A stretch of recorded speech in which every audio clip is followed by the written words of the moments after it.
Bonjour.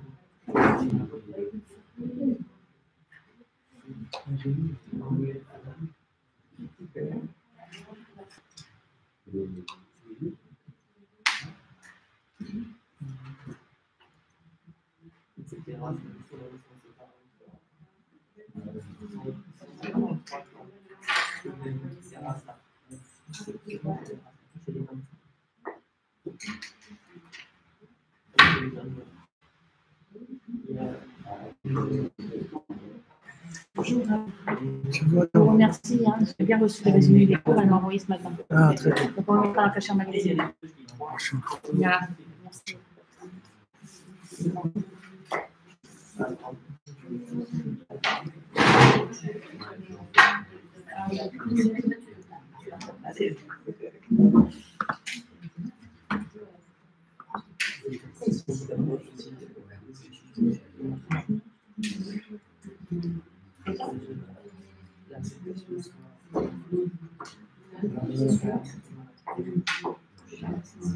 Shavua Tov à tous, à toutes. Bienvenue. On démarre une nouvelle semaine.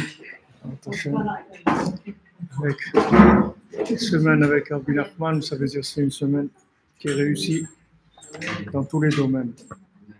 Il ne faut pas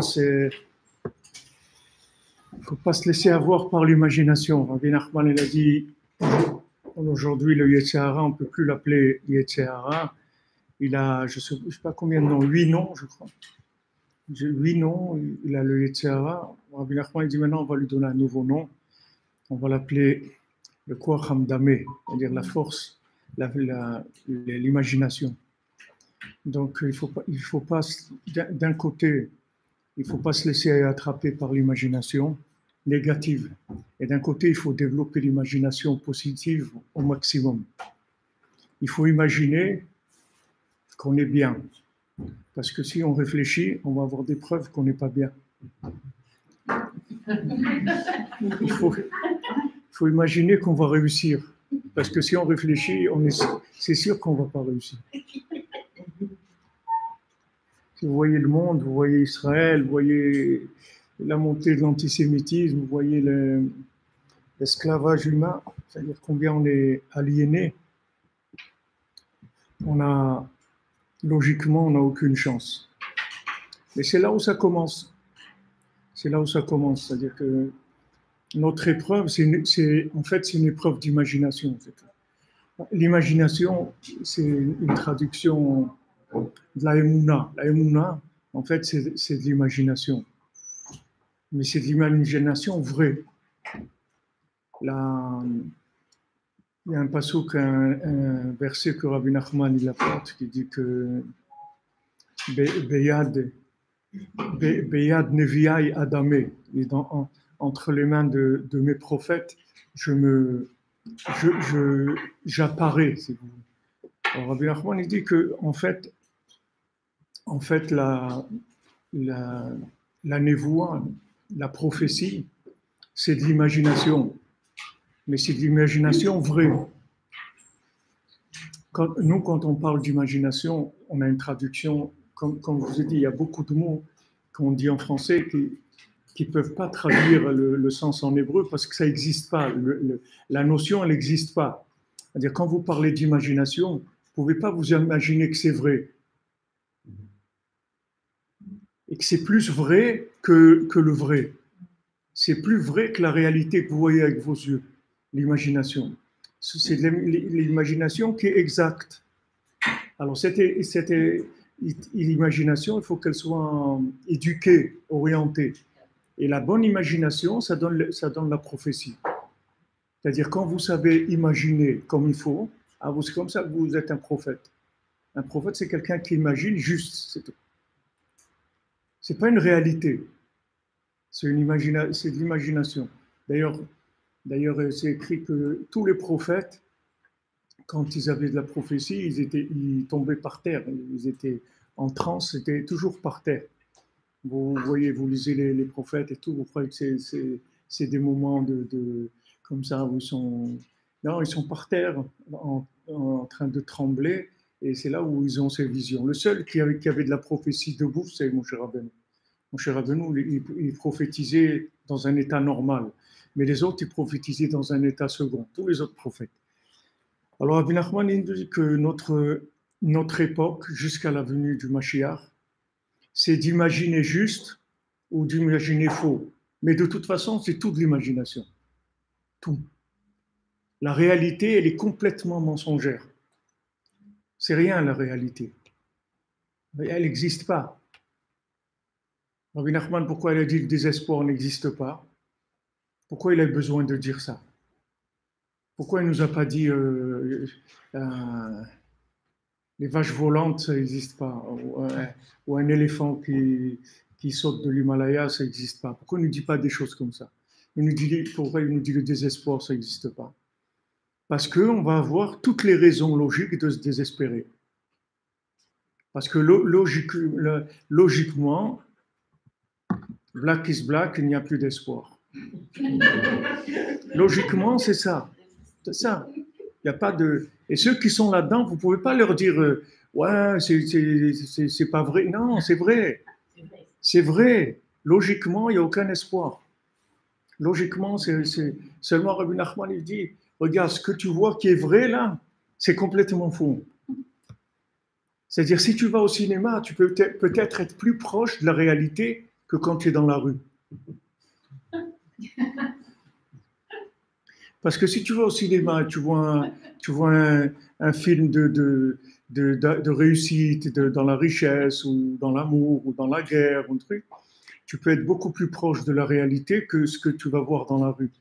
Tu vas voir dans la rue le contraire de tout ça. Et pourtant, tu te trompes complètement. Mais complètement, pas un petit peu, tu te trompes complètement. Parce qu'aujourd'hui, c'est le mauvais penchant, le Yetzirah, il s'appelle Koacham Dameh. C'est-à-dire qu'il agit avec l'imagination. Alors pour lutter, en fait, techniquement, comment ça fonctionne, pourquoi on est là-dedans?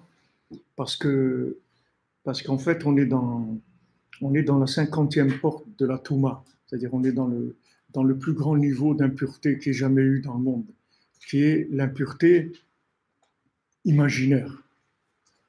C'est-à-dire que maintenant, pour prendre un exemple, vous allez voir que quelqu'un, il va être plus joyeux de regarder le film de son mariage que quand il s'est marié. C'est-à-dire, il y a un effet de l'image, elle est plus forte que la réalité. Il y a des gens qui vivent dans l'image et ils ont beaucoup plus de plaisir à l'image qu'à la réalité. Il n'y a pas assez de perfection dans la réalité pour rassasier quelqu'un qui est dans la 50e porte. Dans la 50e porte, tu ne peux pas être rassasié par quelque chose qui n'est pas parfait, mais complètement parfait.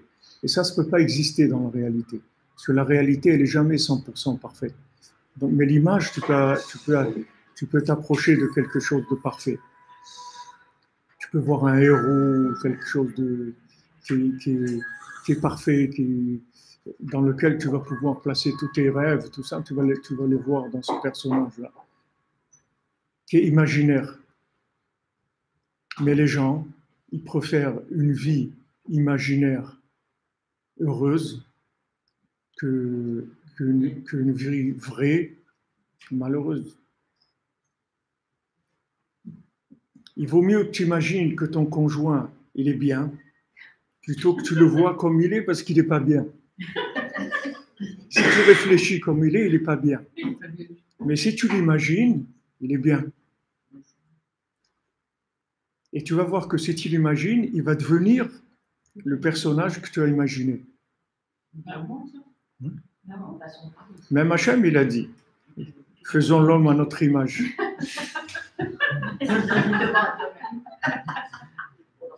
C'est-à-dire quoi? Il faut imaginer.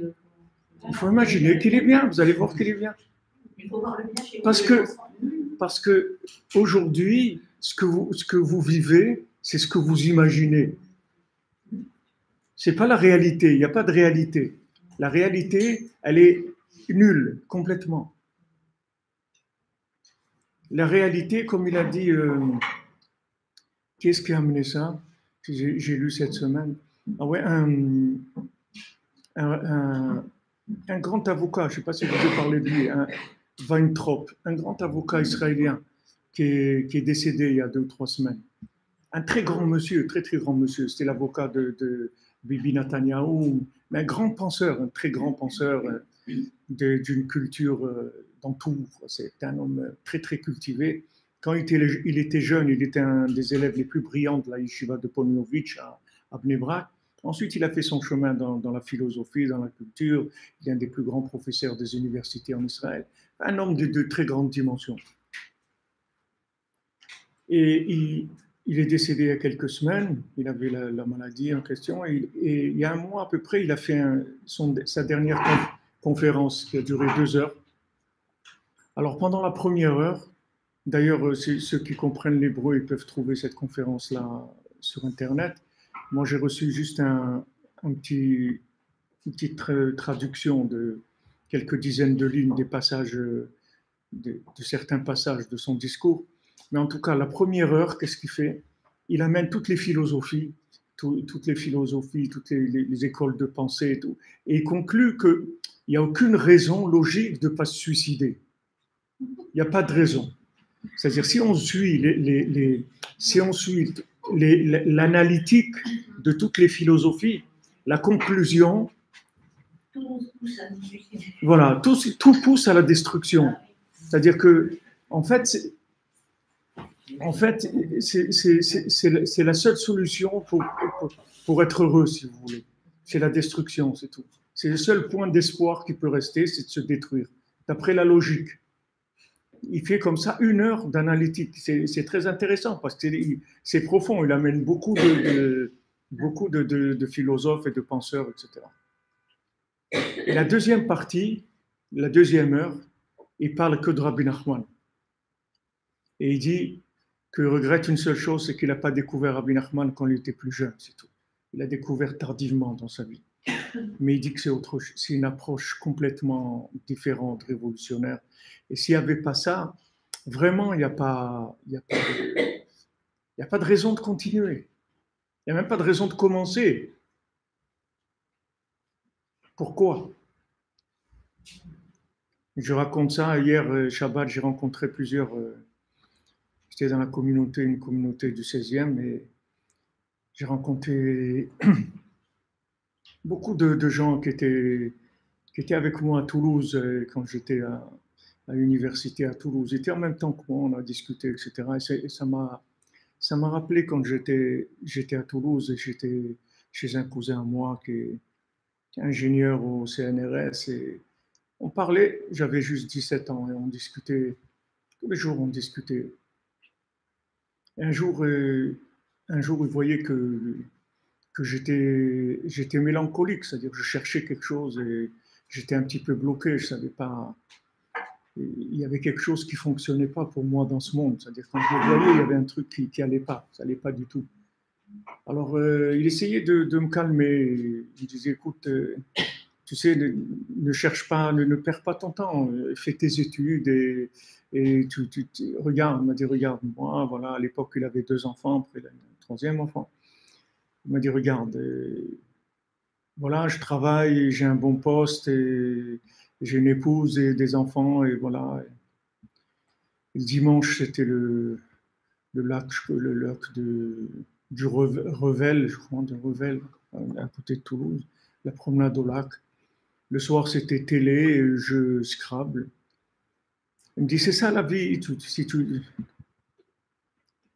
Alors, on discutait comme ça, je lui dis, regarde, Léon, il s'appelle. Je lui dis, regarde, Léon, n'essaye pas de me convaincre que tu as raison. Parce que si jamais tu as raison, je saute par le balcon tout de suite. J'arrête tout de suite. Si tu me dis que ma vie, ça va être d'être un ingénieur et d'être marié, d'avoir 3 gosses et de regarder la télé, de jouer au Scrabble et le dimanche d'aller au lac pour me promener, j'arrête tout de suite. Je n'ai même pas de questions, sans regret. Sans regret, tout de suite j'arrête. Seulement, je suis sûr qu'il y a autre chose, c'est pas ça. La vie, c'est pas ça. Il y a autre chose. Il me dit, mais quoi? Je ne sais rien. Je ne peux pas te dire. Je ne sais pas. Mais ça, c'est pas ça. Toute cette mise en scène pour une vie aussi médiocre et bidon que ça, je ne peux pas y croire. Je ne peux pas croire qu'il y a des étoiles et des feux d'artifice, il y a des oiseaux, des centaines d'oiseaux, toutes les couleurs, il y a des poissons, des milliers de sortes de poissons, des trucs incroyables. Tout ça pour une vie nulle comme ça. Je peux pas, je peux pas, ça passe pas. Il y a un truc, ça rentre pas dans ma tête, c'est tout. Pas possible. Et bon, Hachem, ça a pris 4 ans jusqu'à que j'ai découvert Rabbi Nachman. Mais je ne sais pas si j'aurais continué, si je n'avais pas découvert Rabbi Nachman. Pas si j'aurais eu l'effort de continuer. C'est trop vite, trop nul comme vie.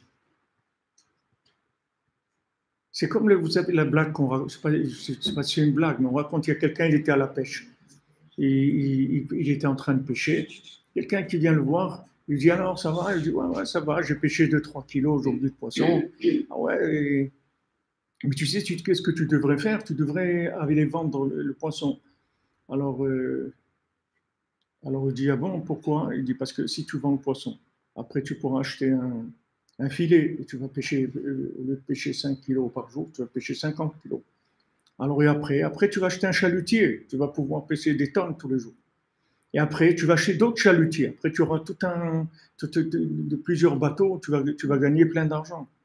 Et tu vas être très riche. Après, quand tu seras très riche, tu pourras le dimanche, tu pourras aller à la pêche. Il dit, mais voilà, c'est ce que je suis en train de faire déjà.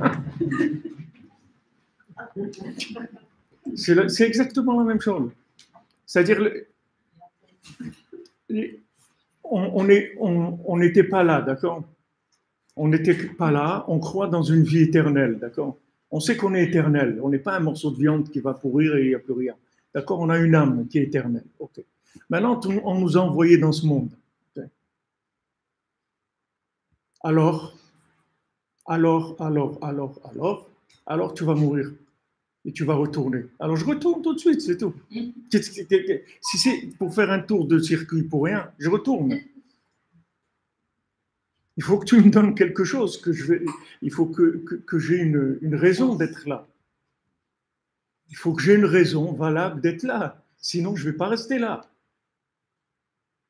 Je ne vais pas rester là. Et surtout que je peux sortir à perte. Ce qui est encore pire. C'est que si je suis garanti de sortir, comme on dit, voilà, c'est-à-dire qu'il ne s'est rien passé, on n'a rien gagné, mais on n'a rien perdu. Non, on te dit attention. Si tu ne gagnes pas, tu peux perdre beaucoup aussi. Oh là là, moi je préfère rien gagner, rien perdre, je m'en vais, c'est tout. Je retourne au bercail et voilà. Et faites de moi ce que vous voulez là-bas. D'ailleurs, Rabbi Nachman, il donne ce conseil-là. Rabbi Nachman, il a donné à ses élèves ce conseil. Il a dit, après 120 ans, bon, pour les gens qui connaissent Rabbi Nachman, c'est quelque chose qui ne va pas exister, puisque Rabbi Nachman, il a garanti que tout celui qui se rapproche de lui, il ne revient plus dans ce monde, puisqu'il le répare complètement. Donc ça, c'est une garantie de Rabbi Nachman. Vous avez, n'importe comment que soit votre vie, qu'elle soit la meilleure, la plus heureuse du monde, mais c'est pas très long à supporter, même s'il y a des problèmes et tout. Vous avez une garantie que Rabbi Nachman, il vous répare complètement. Donc ça, déjà, c'est une tranquillité intérieure. Mais Rabbi Nachman, il dit aux gens que s'ils arrivent de l'autre côté et on leur demande, on leur dit la réincarnation, qu'ils vont revenir, il dit il faut refuser de toutes ses forces. Il ne faut pas du tout accepter de revenir ici. Du tout. Donc, vous voyez, lui-même, il sait que ce monde-là, il est dangereux et qu'on a plus de chances de perdre que de gagner. Et Rabbi Nathan, il dit que quand il a entendu ça de Rabbi Nachman, il dit comme ça, il dit, si maintenant j'obtiens qu'on me dit qu'une fois je vais aller à Ouman, faire Tikkun HaKlali, je reviens. Si une fois dans ma vie je vais à Ouman, je fais un Tikkun HaKlali, c'est bon, je reviens. Je suis d'accord de revenir. C'est-à-dire je prends le risque de vivre une vie complètement à l'envers, mais si j'ai fait un Tikkun HaKlali à Ouman, je sais que c'est au-dessus de tout ce que je peux abîmer dans ma vie. Donc il n'y a pas de problème, je le fais. Il y a des choses qui donnent envie de vivre et qui font que ça vaut la peine de vivre. Parce que vous savez que ce sont des choses puissantes qui réparent et qui vous garantissent que vous sortez gagnant de votre passage sur Terre. C'est quand même une tranquillité d'esprit. Moi, à quoi ça ressemble ma vie, ça n'a aucune importance. Le principal, c'est que j'ai quelqu'un qui me garantit que mon passage sur Terre, il se termine par une réparation totale et que je vais sortir gagnant. Rabbi Nachman dit avec moi, personne n'a jamais perdu. Tout le monde a gagné. Celui qui s'est rapproché de lui, il a gagné. Et je vous dis, moi, c'est qu'avec ça que je vis. Moi, si vous m'enlevez ça, il n'y a rien qui m'intéresse ici. Rien qui m'intéresse. J'ai rencontré des amis de Toulouse quand j'étais étudiant. J'étais seul, j'ai quitté la maison de mes parents, j'avais 17 ans, j'étais à Toulouse tout seul. Mes parents, ils n'avaient pas de moyens, donc j'avais rien, ni comment vivre, ni comment payer ma petite chambre. Rien. J'avais rien du tout. J'avais 17 ans, j'étais au lycée, rien du tout. Bon, je faisais de la musique, Hachem m'a donné que j'avais la musique, avec ça, je gagnais ma vie. Mais c'était très, très dur. C'est-à-dire que c'est quelque chose de très, très dur. Il n'y a rien qui m'intéressait. Alors, ces amis-là, ils me voyaient un peu comme un orphelin, comme ça, un pauvre jeune.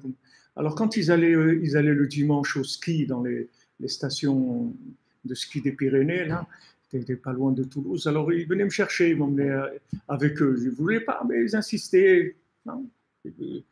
Alors, moi, eux, ils allaient au ski. Et je regardais, alors jamais en général, j'avais une petite harmonica avec moi, je jouais, j'aimais l'écho entre les montagnes comme ça, c'était très beau. Et eux, ils voulaient me louer les skis et tout. Je dis, mais attendez, mais qu'est-ce que c'est ce truc-là? Il y avait le truc, le tire-fesse là, il se met en bas, alors il monte, il glisse, il descend. Quand il est en bas, il se remet sur le truc, il remonte, et il redescend. Je peux pas faire ça. Je veux dire, c'est vraiment réduire l'être humain, mais on est quoi?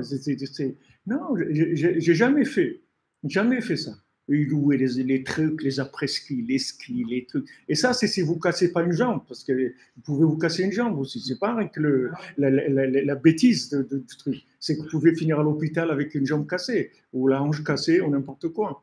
Voilà, on a glissé sur de la neige. On est arrivé en bas, il y a un truc qui nous tire, il nous remonte. On fait la queue des fois parce qu'il y avait du monde. Et après, on descend et on remonte. Et on descend et on remonte. Je peux pas. C'est vraiment, si vous dites ça à quelqu'un, il va dire, ouais, mais tu es dépressif, c'est tout. Et oui, ça c'est de la dépression. Si tu arrives. Quoi? Oui, la luge aussi, c'est ce que vous voulez. Mais toutes ces luges, ces toboggans, tout ce que vous voulez, nous amène tous dans le même endroit, dans un trou. Alors, qu'est-ce que vous voulez? À la fin de tout ça, qu'est-ce qu'on a fait? On s'est moqué de nous. On nous a fait quoi? On nous a mis une vie pour juste avaler la pilule. Qu'est-ce qu'on a de cette vie? Le plaisir matériel. On ne peut pas vivre que du spirituel. Il y a aussi des désirs matériels pour les enfants. Il faut leur donner des petites joies infantiles par rapport à leurs désirs. Si on ne leur donne pas de besoin, on les rend déjà adultes avant l'âge, c'est trop austère aussi, ça. C'est ma vision. Peut-être quelque part vous avez raison, mais moi ce que je peux vous dire, c'est que quand j'étais petit, j'avais 6 ans, 7 ans, ma mère, elle était couturière, elle était tout le temps dans la couture, toute la journée. Je m'asseyais à côté d'elle et je la regardais coudre. Et ma mère me disait, va jouer et tout. Je n'ai pas envie. Je n'ai pas envie d'aller jouer. C'est dépressif, c'est quoi? Il y a une absurdité dans ce monde-là. C'est-à-dire les gens, les grands penseurs, ils l'ont traduit en philosophie, ils ont expliqué, etc. Mais si vous allez au bout de la logique, si vous êtes honnête, vous allez vous rendre compte que la vie, elle ne vaut pas la peine d'être vécue. Si vous prenez la souffrance par rapport au plaisir, vous verrez qu'il y a beaucoup plus de souffrance que de plaisir. Si vous mesurez en temps, en intensité, tout ce que vous voulez, vous allez avoir des moments de plaisir. En général, le plaisir, il vient de l'inconscience. C'est quand on est jeune, on est inconscient, on aurait tellement... D'ailleurs, c'est ça la crise d'adolescence. On aimerait tellement éterniser ça. Et les adultes, ils disent non, rentre dans le club des... Quoi? Dans le club des angoissés? Oui, rentre dans le club des angoissés. Rentre, viens avec nous. Viens avec nous dans le club des angoissés. Angoisse-toi pour la parnassa. Qu'est-ce que tu vas devenir? Mais mon pauvre, qu'est-ce que tu vas devenir dans ta vie? Et toi, qu'est-ce que tu vas devenir? Tu vas finir dans un trou comme moi, c'est tout. Qu'est-ce que ça a changé? Si pendant que 10 ou 20 ans, tu as gagné de l'argent, tu n'en as pas gagné, ou tu as gagné moins, ou tu t'es endetté, ou tu as eu 3 voitures, ou tu n'en as pas eu du tout, ou bien qu'est-ce que ça va changer? On va tous au même endroit. Donc s'il y a pas quelque chose qui connecte à une dimension, une troisième dimension, quelque chose d'éternel, c'est pas la peine. Ça vaut pas la peine. Alors comme aujourd'hui, si vous voulez, la logique, elle amène à une sensation de, de, de, de vie qui sert à rien. Au début, il y a eu beaucoup de choses qui nous ont étonnés. Il y a eu l'avion, l'automobile, l'électronique, les trucs, l'iPhone, des trucs qui sont sortis, des grands changements dans le monde, etc. Mais aujourd'hui, vous voyez une jeunesse blasée, blasée parce que il n'y a plus Esav, tonton Esav, il s'est fatigué dans l'imagination des jouets. Il n'arrive plus tellement à suivre. Il n'y a pas de grande révolution industrielle comme un changement comme l'automobile. Si par exemple maintenant il y avait la soucoupe volante, que vous pouvez aller faire un petit tour sur la Lune, Montse Shabbat, aller faire Melavé Malka sur la Lune, sur Mars, peut-être c'est un nouveau truc. Peut-être ça va nous donner encore, comme on dit, ça va nous faire tenir le coup encore un petit peu, pour on s'imagine encore un peu qu'il y a quelque chose de nouveau, que ça va donner un petit effet, quelque chose. Mais vous voyez que les Maasé, on n'a pas. La vie, elle est ce qu'elle est. Donc Rabbi Nachman, il dit que si on va d'après la logique, cette vie-là, elle amène au désespoir. Elle amène au désespoir. Et celui qui se désespère pas, il ne faut pas croire parce qu'il est malin, c'est parce qu'il est inconscient. Vous avez dit que les petits-enfants, quand vous les avez amenés à la boutique, par exemple, pour prendre ce qu'ils veulent, c'était un plaisir, les bonbons, c'était un plaisir pour eux. Oui, mais oui, madame, ça c'est après 40 ans de 40 ans d'imagination positive, vous comprenez? Oui. Mais si quand j'avais 20 ans, j'avais pas écouté le Rav Besançon chez Rie et chez le Refoua Shlema. On fait aussi le coup Refoua Shlema pour Noah Batester, Bezat Hashem. Je lui envoie une guérison totale et immédiate, Bezat Hashem. Quand j'ai connu le Rav Besançon et l'Avdil Ben Chaim, le Rav Freikin, moi j'étais à la yeshiva, je suis rentré à la yeshiva dans un plan mystique, c'est-à-dire c'est la mystique, on va voir ce que ça donne. La mystique, ça m'intéressait. Et quand le Rav Freikin, il m'a dit, le Rav Besançon, ils m'ont dit, il faut que tu te maries. J'ai dit, c'est quoi? Je vous ai rien fait, pourquoi vous me dites ça? Je croyais que j'avais fait quelque chose de mal, et maintenant ils allaient me punir et tout, vous allez m'obliger à me marier. Non, mais il faut que tu te maries. Bon, c'est des gens, au Hachem, en qui j'avais confiance, beaucoup plus qu'en moi. C'est-à-dire, je croyais en eux plus que moi. Donc, il y avait Madame Besançon à la Shalom, Bracha Basha, Bat Leiser. Elle est à Shalom.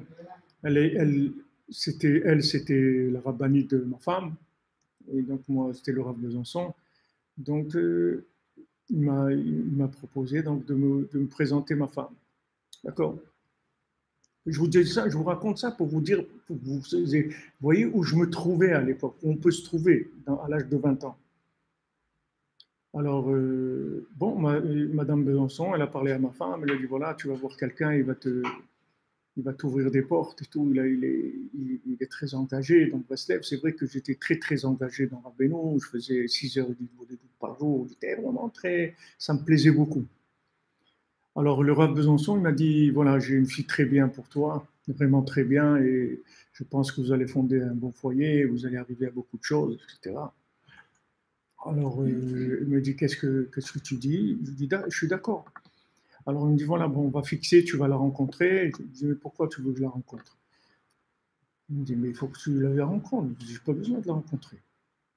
toi, tu me dis qu'elle est très bien pour moi. Moi, j'ai plus confiance en toi qu'en moi. Donc, si je la vois, que ça va m'apporter? Plus que ce que j'ai maintenant, ça ne peut pas m'apporter plus. Parce que j'ai une confiance aveugle en toi. Donc voilà, moi, tu me dis la date, on fixe la date du mariage. Tu n'as pas besoin de me dire. Alors là, le pauvre, il me dit, mais tu es fou, mais tu es un fou, tu es complètement fou. Il me dit, mais il faut que tu la vois, il faut que tu parles avec elle, il faut que tu vois que si elle te plaît, si tu lui plais, c'est un truc. Ok, excuse-moi, d'accord, pas de problème. Donc, je rencontre donc ma femme, Esther, et je commence dans le bonjour, voilà, truc, voilà, Breslev. Alors, elle me dit, qu'est-ce que c'est Breslev? Alors, je dis, voilà, dans le monde, il y a le Emet, et Emet, il y a un mytho, il y a la vraie vérité. Breslev, c'est la vérité de la vérité. Il y a une vérité, et il y a la vérité de la vérité. Alors, c'est la phrase qui lui a fait le déclic. Et donc, quand elle était contente, on en parlait un petit quart d'heure. Après, je lui ai dit, bon, alors on fixe la date du mariage, tout ça. Alors, c'est-à-dire, elle a été tellement choquée qu'elle n'a pas pu réagir. Parce que normalement, elle, ce qu'elle voulait dire, attends, on ne se connaît même pas et tout, mais c'est quoi? C'est la date du mariage et tout. Mais c'est pas normal, attendez. Mais elle était comme tétanisée, c'est-à-dire que c'était tellement choquant pour elle qu'elle n'a pas réagi. Et c'est comme ça, on a fixé après, on s'est vu une fois encore ou deux, on a fixé d'abord les fiançailles, après le mariage. Pour vous dire quoi? C'est-à-dire que quand je suis rentré dans la notion de mariage, ce n'était pas une notion qui avait un rapport avec ce monde. C'était une notion mystique, ce n'était pas une notion de ce monde. Parce que si ce n'était pas comme ça, je ne l'aurais pas fait. Si on m'avait présenté le mariage comme une construction humaine de ce monde, je ne l'aurais pas fait. Parce que je dis, ça mène où ça? Mais si le mariage, c'est quelque chose de mystique, et ce sont deux âmes qui se rencontrent, en fait, c'est la vraie âme. Et s'il y a toute une histoire derrière qui est dans une autre dimension, alors là, je suis d'accord de le faire. Et je veux rester que là-dedans. Je ne veux pas descendre dans l'autre. L'autre ne m'intéresse pas. L'autre dimension de ce monde, et les histoires d'amour et tout ça, ça ne m'intéresse pas du tout. La Torah, elle dit, l'amour, il commence quand on a des enfants. Vaïou les basarechat. Parce que quand on a un enfant, alors on redevient un. On était deux, un homme et une femme. Quand on a un enfant, alors on devient un. C'est ça l'amour. Maintenant, dites aux gens que l'amour, c'est d'avoir des enfants. Ils vont dire, mais non, ça n'a rien à voir. L'amour entre un homme et une femme, ça n'a rien à voir avec les enfants. Ben, la Torah, elle vous dit qu'il n'y a pas d'amour. Ça n'existe pas l'amour. L'amour, c'est que si on a un enfant. L'enfant, c'est lui qui représente l'amour. C'est là, on est arrivé, en fait, à fusionner, à donner un seul être de deux individus. Donc ça, c'est l'amour. C'est ça la définition de l'amour de la Torah. Et vous pouvez être tranquille que c'est la vérité absolue. Ah, maintenant, on en est loin. C'est normal, on est dans l'imagination totale. C'est normal qu'on en soit loin. Donc, pourquoi je vous dis ça? C'est que vous pouvez vivre aujourd'hui que dans une réalité imaginaire. Si vous vivez dans une réalité réelle, d'après votre cerveau, ça vaut rien. Ça vaut rien. Vous allez être malheureux. Ça vaut rien du tout. Mais si maintenant vous attachez à une notion mystique, si vous voulez, de la réalité que vous vivez, et que ce que vous vivez, en fait, ce n'est pas une réalité comme vous la voyez avec vos yeux, mais c'est une dimension qui est mystique, qui va au-delà de ce monde, alors là, vous pouvez vivre, vous pouvez être très heureux. Très, très heureux. Parce que vous allez être alimenté par cette dimension-là et avoir la force de vivre les choses dans la joie, avec l'énergie, avec tout, et passer toutes les épreuves de la vie sans problème. Et quand quelque chose va vous déranger, vous allez le corriger par l'imagination. Vous le corrigez avec votre imagination. C'est tout. Vous corrigez la chose avec votre imagination. Vous dites, voilà, cette chose-là, elle est bien. Mais regarde, c'est ça, elle est bien. Ça va arriver sur quelque chose de bien, ça va arriver sur quelque chose de bien. Hachem, il m'envoie ça parce qu'il veut m'amener quelque part. Et vous êtes obligé d'attacher à une troisième dimension. Si vous restez dans la 2D, dans le binaire, invivable. C'est invivable. Pour résumer le tout, de manière plus simple, ça veut dire que quelles que soient les épreuves qu'on a, les choix qu'on fait, ils sont prédéterminés. Et si on les voit de manière mystique, comme prédéterminée, ça veut dire qu'il y a toujours un sens à la fin de notre quête, Ouais. de notre vie. C'est ça Ouais. l'écriture, c'est pour donner un sens aux choses qu'on vit, même si elles sont difficiles au départ. Même Sur les si, places, si sur le plan logiquement, mystique. vous n'avez aucune raison de les vivre. Ah oui, c'est ça. Aucune raison logique de les vivre. Donc c'est ça. Vous n'avez aucune raison de logique. Mais si vous sortez de la logique, oui. Abraham Avinu, comme je vous ai dit, d'après les astres, il n'a pas d'enfant. Maintenant, s'il fait un effort de dépasser la logique astrale, il a un enfant. Et quel enfant? Il sera un enfant d'une perfection qu'on n'a jamais eu dans le monde. C'est l'enfant le plus parfait qui est né dans le monde. Et lui, d'après sa logique, il n'a pas le droit à faire des temps. Et c'est vrai. C'est pas que c'est pas vrai. Quand vous dites aujourd'hui, il y a des problèmes de couple, les gens, ils n'arrivent pas à se marier, les gens, ils veulent pas se marier même. Et quand ils se marient, pour que ça tienne la route, c'est tellement difficile et tout. C'est vrai, c'est une réalité. Si vous n'arrivez pas à sublimer cette réalité, vous ne pourrez pas la vivre. Et comment on peut faire ça? La sublimation de la réalité, c'est la émouna, c'est la foi. La émouna, c'est l'imagination de ce que vous ne voyez pas. La émouna, c'est... Pardon? Concrètement, ça veut dire que maintenant... Concrètement, ça veut dire que maintenant, vous êtes Avraham Avinu, Hachem, il vous a dit, je t'aime, Avraham Ohavi, je t'aime. Je vais te donner un fils, tu vas avoir une descendance qui va remplir le monde. Une descendance extraordinaire. Je serai toujours avec toi. Je serai toujours avec ta descendance. D'accord? Ça, c'est Hachem qui dit. D'accord? C'est pas nous, Hachem, en direct, en live, pas écrit quelque part. Okay? Le lendemain, Hachem, il dit, tu vas aller égorger ton fils.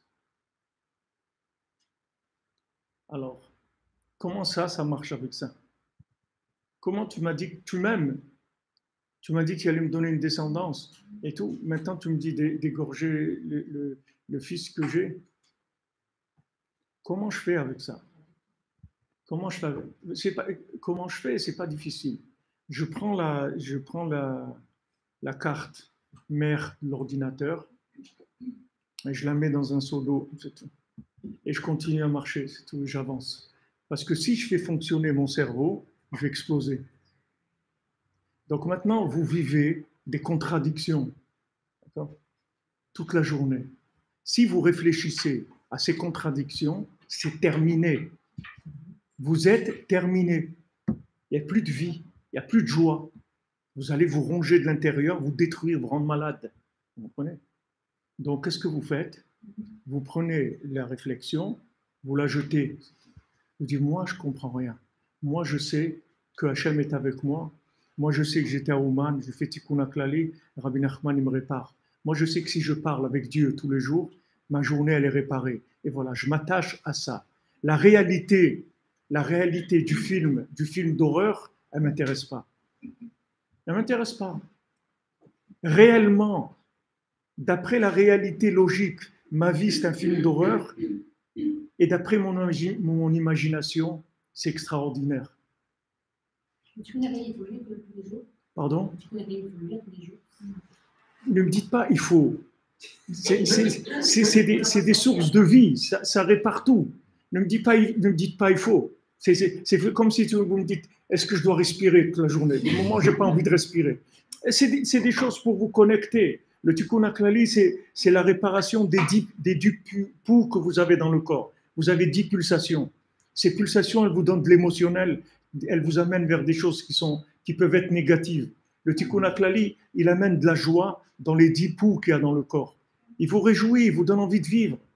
Il vous donne de l'espoir. Je ne connais pas qui c'est pour les autres, pour les femmes. Qui est-ce qui a dit ça? Tout le monde. Qui c'est tout le monde? Moi, je ne connais pas tout le monde. Dites-moi quelqu'un, quelqu'un, Michel Drucker, il a dit ça. Qui est-ce qui a dit ça? Dites-moi quelqu'un, je ne sais pas.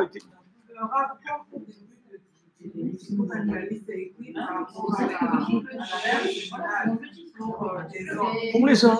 Voilà, donc ça fait qu'il y a très peu de gens vont faire la relation et la connexion pour comprendre que de cette perte séminale qui concerne, en réalité, on pense que c'est pour des hommes, que c'est à partir de là, c'était juste le lien ou bien le point d'entrée le point d'ancrage pour tout le monde, parce qu'on dit que le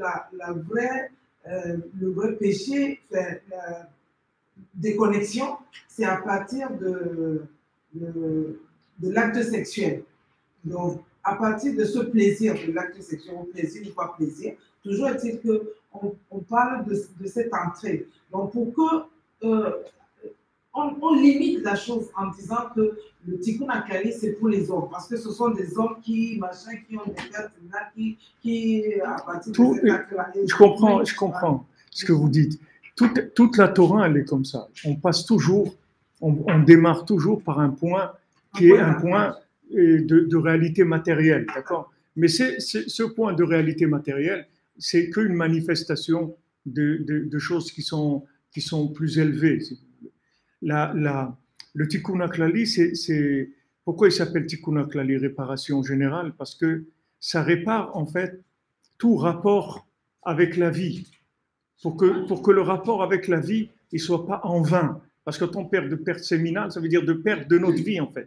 C'est-à-dire que si on a une vie où on s'est investi dans des choses qui ne donnent rien du tout, ça s'appelle une perte de vie, une perte de temps, une perte séminale, c'est la même chose. C'est-à-dire qu'est-ce qu'on a fait de notre vie? On n'a rien fait de notre vie.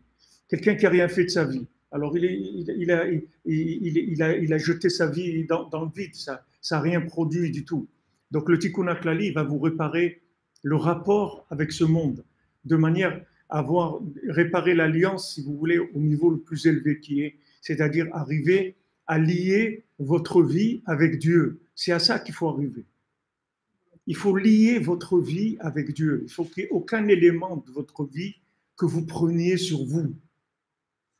Il ne faut pas prendre sur vous. Même si vous avez maintenant des problèmes avec votre conjoint, etc., vous devez avoir la émouna que ce conjoint, c'est Hachem qui vous l'a envoyé. Le jour où vous êtes marié, vous n'êtes pas marié avec un Kalachnikov sur la tempe, vous comprenez? Vous êtes marié parce que vous croyez que c'était bien, c'est tout. Pour être heureux, vous n'êtes pas marié pour monter sur un ring. Vous avez donné le ring, la blague, mais ce n'était pas pour monter sur un ring. On croyait que c'était pour être heureux, qu'on va rigoler, on va kiffer, on va se plier de rire, on va faire plein de choses super et tout, on va s'aimer, on va faire plein de choses. Ok. Des fois, la réalité, c'est-à-dire la réalité au niveau logique, des fois, elle peut être très inversée par rapport à ça. Mais sachez que ça ne change rien au niveau imaginaire. Au niveau imaginaire, la vérité, elle est toujours comme ça. C'est-à-dire ce que vous avez ressenti avant de vous marier, ce qui vous a donné envie de vous marier, ça, c'est la réalité imaginaire. Puisque cette réalité, elle était imaginaire, puisque vous ne vous connaissez pas pour savoir, même si des gens se sont fréquentés 3 ans ou 5 ans, ça n'a rien à voir de connaître quelqu'un quand on n'est pas marié, quand on est marié. Marié, on passe dans autre chose. Ça n'a rien à voir. Parce que le mariage, il fait qu'il y a une véritable fusion. On n'est plus des copains où on se fait comme on dit, chichi et trucs. Alors, tu veux un petit café? Ça y est, on passe dans le boulot, les trucs. C'est autre chose. On passe dans une autre façon de vivre. Pourquoi le divorce existe? Je vais vous dire, c'est une question qu'on me pose souvent et je vais vous répondre. Le divorce, il existe pour les gens qui vont se suicider, c'est tout. Pour pas qu'ils se suicident. Mais si quelqu'un ne va pas se suicider, il n'a pas le droit de divorcer. C'est parce que c'est dommage. Le divorce, c'est un passage dans le film. Vous avez un film, d'accord? Maintenant, au niveau à un moment dans le film, il y a une scène d'horreur, d'accord? Le début du film, il est super, on rigole, c'est très très bien et tout. Au milieu, il y a une scène d'horreur. Et cette scène d'horreur, je la supporte pas, alors je me lève et je m'en vais. Comme je vous ai raconté l'autre jour, celui qui est invité à Pessah et qui n'est pas juif, alors quand on mange le maror, on mange le truc amer, il dit mais allez, j'en ai marre de l'herbe, des trucs, et maintenant ce truc amer, allez, je m'en vais. Mais s'il avait attendu 2 minutes, après c'est le repas. Super repas avec plein de poissons, des viandes, des trucs extraordinaires. Et lui, il a senti le goût de l'herbe amère. Il allait dire, allez, j'en ai marre avec vos trucs là, carpas et des trucs, et trempe dans le sel et le vinaigre, et mange une matzah comme ça et étouffe-toi parce qu'il faut la manger vite et tout. Allez, dégagez, je m'en vais. C'est tout. Mais c'est dommage, tout le repas, il va venir après. Maintenant, il y a une scène d'horreur au milieu. Maintenant, cette scène d'horreur, elle fait mal, on souffre. Il n'y a pas de problème. on souffre. Mais c'est une scène, c'est tout. Vous restez tranquille, vous allez retrouver le début sublimé, sublimé. Attendez, c'est tout. Attendez un petit peu. Mais non, les gens, ils veulent que ça colle tout de suite à la réalité de ce qu'ils ont dit. Non, moi, je vais être heureux. Moi, je truc. Il n'y a pas de raison qu'on me parle comme ça. Il n'y a pas de raison qu'on me traite comme ça. Ok, il n'y a pas de raison, il n'y a pas de raison, il n'y a pas de raison. Tellement il n'y a pas de raison, tu deviens dingue complètement. Tu as perdu la raison. Ok, il n'y a pas de raison qu'on me fasse ça, il n'y a pas de raison qu'il me traite comme ça, pas de raison qu'on ne va jamais manger chez mes parents, c'est toujours chez lui, c'est toujours lui qui truc, c'est toujours ça. Ok, on connaît, il y a plein de trucs, c'est tous les mêmes de toute façon. Si vous prenez, vous enregistrez un couple, vous en prenez 100, ils ont 80% des discours, c'est les mêmes. Donc ne croyez pas que vous avez inventé le fil à couper le beurre. Des gens violents, des gens qui ont l'alcool, dévissent les yeux. Il y a des cas. Écoutez, il y a des choses qui sont dangereuses, c'est autre chose. Vous demandez à un rab, qu'est-ce qu'il faut faire? Je parle des choses, c'est pas 90% des cas de divorce, c'est pas ça. 90% des cas de divorce, c'est qu'on en a marre, on s'entend pas, et il a dépassé ou elle a dépassé toutes les limites et il me traite comme ça, il me parle de trucs n'importe comment, il me dit des mots pas bien, il parle mal devant les enfants, les classiques, c'est tout. C'est classique. C'est les classiques. Si vous attendez un petit peu, tout ça, ça va changer. C'est un passage. Maintenant, votre vie, si à vos yeux, vous n'arrivez pas à avoir assez de joie de votre vie, c'est que vous avez un problème. Il faut que vous tiriez de la joie de votre vie. Maintenant, la réalité analytique de votre vie, elle ne vous rend pas joyeux. Alors imaginez, vivez dans un film, créez-vous un scénario. Créez-vous un scénario. Vous voyez dans les Sipurim Asiyot, vous avez le conte du Tam, le Tam et le Chacham. C'est-à-dire, en français, comment il traduit l'homme simple et le sage le quoi? Le sage et le simple. Ah, Chacham vetam, le sage et le simple. Si vous lisez cette histoire-là et vous attachez à cette histoire, vous avez la clé du bonheur. Parce que ce bonhomme-là, c'est un raté comme on ne peut pas faire. C'est-à-dire, il est tellement raté, le bonhomme, c'est un cordonnier qui fait des chaussures à 3 coins. Donc, c'est un cordonnier nul. Je ne sais pas qui est-ce qui va acheter ces chaussures. Il y en a qui les achètent. Je ne sais pas pourquoi ils les achètent d'ailleurs. Et il est heureux, il est joyeux. Il finit ses chaussures à 3 coins, qui sont, d'après la réalité, des chaussures invendables, qui sont nulles. C'est des chaussures à 3 coins. C'est pas des chaussures. Ok? Qui est-ce qui va lui acheter ça? Mais il trouve des clients. Il a des prix un peu plus bas que les autres. Les gens, ils achètent ces chaussures. Et il embrasse ces chaussures. Il dit, c'est des chaussures de miel, de sucre extraordinaire. Il demande à sa femme, s'il te plaît, ma chérie, donne-moi une entrecôte. Fais-moi une entrecôte. Et sa femme, elle lui donne une tranche de pain parce qu'ils n'ont rien, ils n'ont pas de... Alors, il donne une tranche de pain. Il mange la tranche de pain. Il dit, quelle entrecôte extraordinaire. Il dit, donne-moi qu'est-ce que je vais boire aujourd'hui? Tiens, un chivas, un chivas. Elle lui donne un verre d'eau parce que c'est tout ce qu'ils ont, l'eau et le pain, ils n'ont rien d'autre. Alors il prend le verre d'eau, il boit, il dit, quel chivas extraordinaire, quel goût ce whisky, merci mon Dieu, merci. Alors maintenant, quand vous le voyez, vous croyez qu'il est taré, le bonhomme.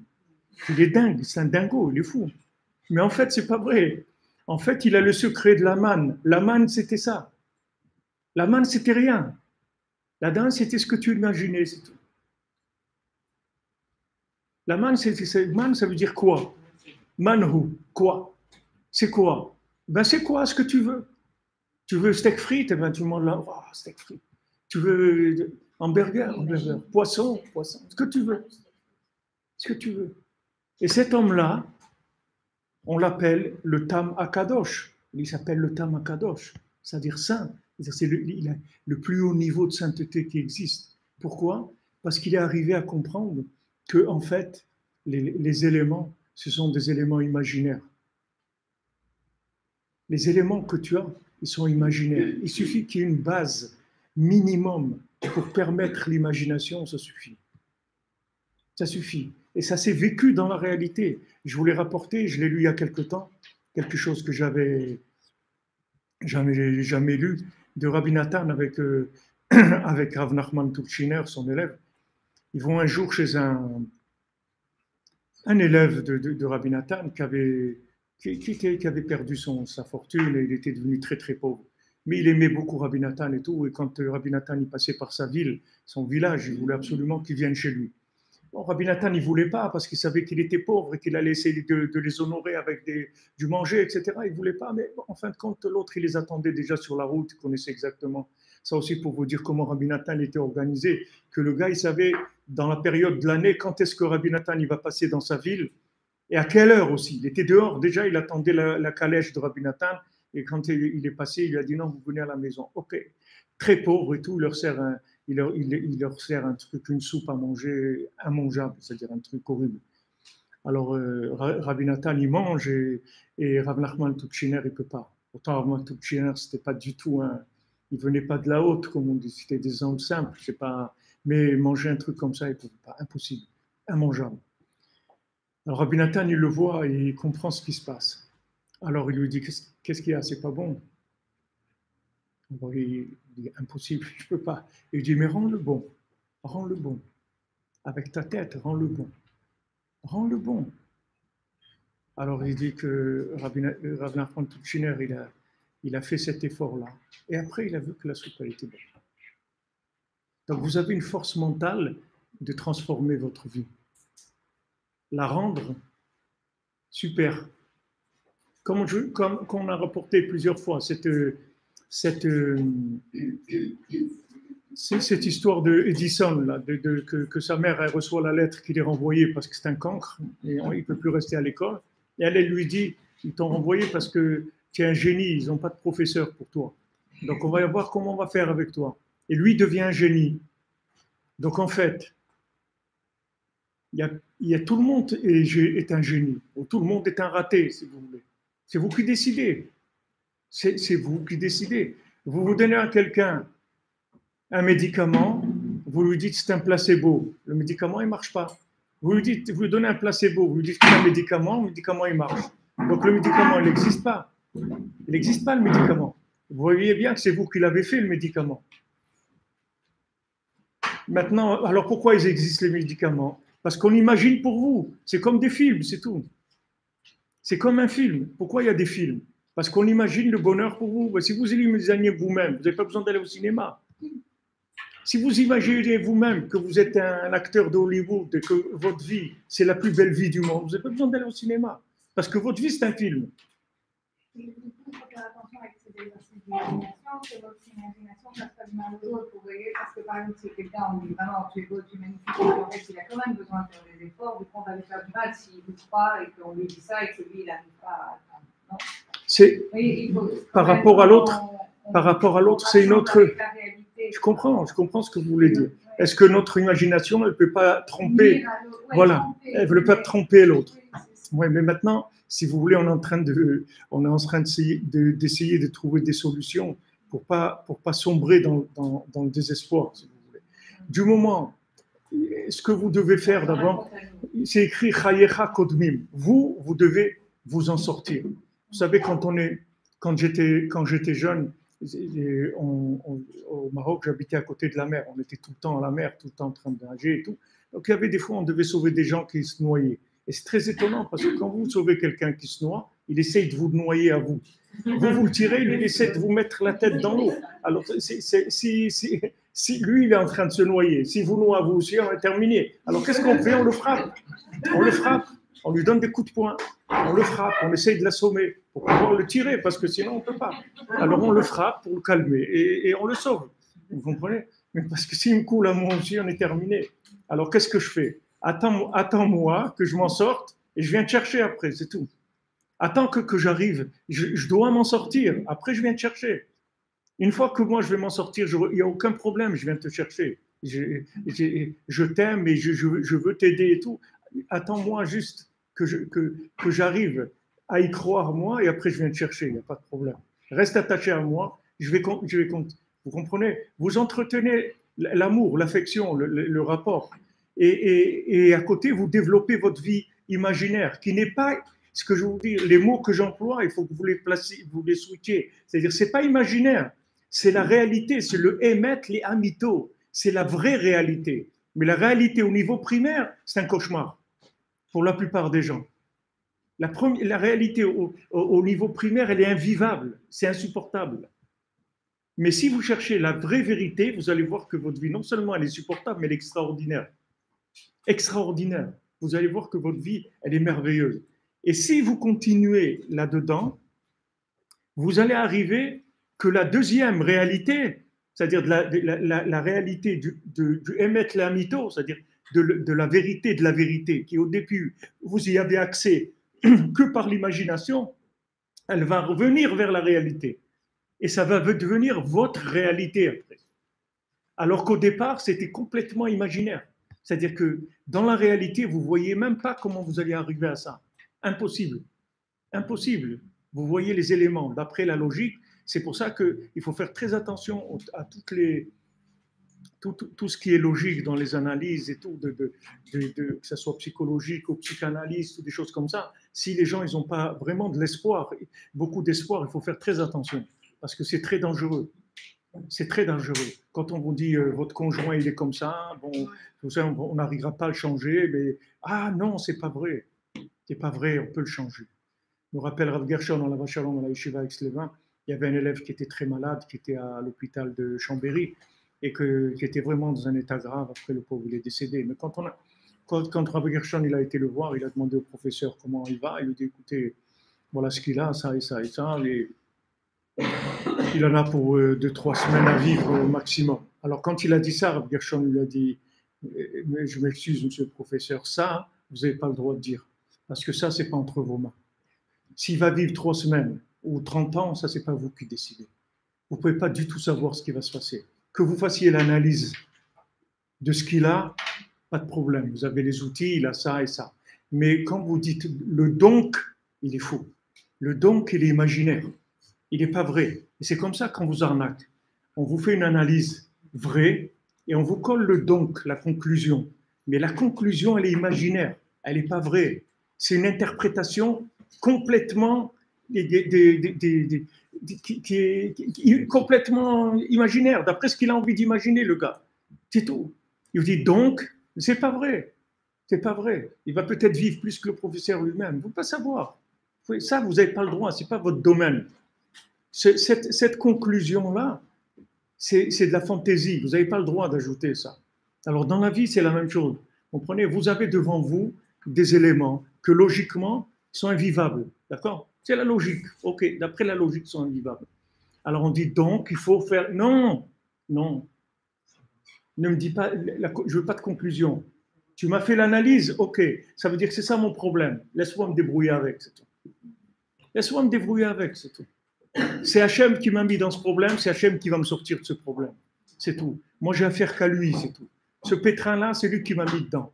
Dans ce monde, c'est lui qui m'a amené. Il n'y a personne qui est ici qui veut venir. Ça n'existe pas. On nous oblige à venir. Il n'y a personne qui a envie de venir dans ce monde. Personne. Personne ne dit, ouais, c'est super, on va le faire un petit tour sur la Côte d'Azur. Non, non, non. Il n'y a personne qui veut venir dans la puanteur de ce monde, de descendre d'ici. Personne n'a envie de venir ici. Personne. On est obligé de venir. La Mishnah, elle dit, Al-Kochacha ata nolad, Al-Kochacha ata chai. Malgré toi, tu nais, malgré toi, tu vis, malgré toi, tu meurs, et malgré toi, tu vas donner des comptes. C'est tout malgré toi. C'est pas, tu veux pas. Vous comprenez? Il y a quelqu'un qui nous a mis dans ce pétrin ici, d'accord? Donc c'est à lui à s'occuper de nous.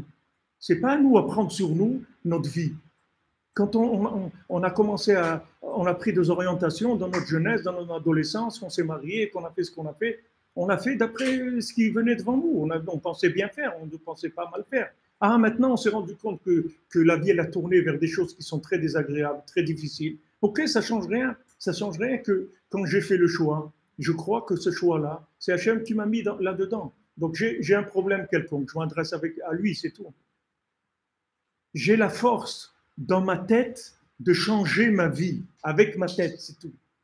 Je peux changer ma vie avec ma tête. Vous êtes devant un écran, si vous allez sur le côté, vous voyez qu'il n'y a plus rien, que c'est juste des faisceaux de lumière qui passent, c'est tout. Mais il n'y a rien. Tout ce que vous avez vu, ces scènes, cette violence, cette haine, ces mots, tout ça, ça n'existe pas. C'est tout des faisceaux de lumière, c'est tout. C'est rien du tout. Après, c'est vous qui faites le travail. On dit même que l'œil, il voit à l'envers, après ça se redresse, le cerveau il redresse l'image. Que quand vous voyez avec votre œil, en fait, vous voyez les gens, ils marchent sur la tête, ils ont les pieds en l'air. Et maintenant, le cerveau, il remet l'image. Alors regardez déjà ce qu'on est capable de faire. On est capable de retourner à l'endroit. Voilà, nous on se voit ici à l'endroit, mais c'est pas vrai. L'appareil photo, quand il photographie à l'envers. Et le cerveau, il remet à l'endroit. Tout le monde sait ça. Ils ont vu comment l'œil voit. Et l'œil voit à l'envers, c'est tout. Et vous voyez que notre cerveau, il redresse automatiquement les images. Donc si notre cerveau il peut redresser une image, il peut redresser notre vie, il peut nous rendre heureux, tout. Il faut faire un effort d'imagination. L'effort d'imagination, c'est la émouna, c'est-à-dire de croire. La même chose que je crois que ce placebo-là, en fait, on m'a fait croire que c'est un médicament. On m'a aidé à croire que c'est un médicament. Et avec ça, j'ai pu vivre, j'ai pu me guérir. Donc, qu'est-ce que j'ai fait, en fait, quand j'ai cru que c'était un médicament? J'ai rentré dans ce placebo la force, le pouvoir de me guérir. Je l'ai créé. J'ai créé avec mon imagination la possibilité à ce morceau de sucre-là de me guérir. Maintenant, est-ce qu'un morceau de sucre guérit? Non. Non. Un morceau de sucre, ça ne guérit pas. Mais ça peut guérir. Ça peut tuer aussi. Le Rambam, quand il a eu le Rambam, une fois, il a eu un bikour, c'est-à-dire comment on appelle un bikour, hein? Voilà, une discussion entre... Voilà, une confrontation, exactement. Avec un archevêque, un curé, je ne sais pas, le roi, il avait envie de voir cette confrontation de tous les deux. Ok, qu'est-ce que c'était la confrontation? C'est chacun, il va essayer d'empoisonner l'autre, et on va voir qui est-ce qui est le plus fort dans les poisons, qui va tuer l'autre. Ok. Alors voilà, ils sont les deux là. Et maintenant, chacun, il va administrer un poison à l'autre.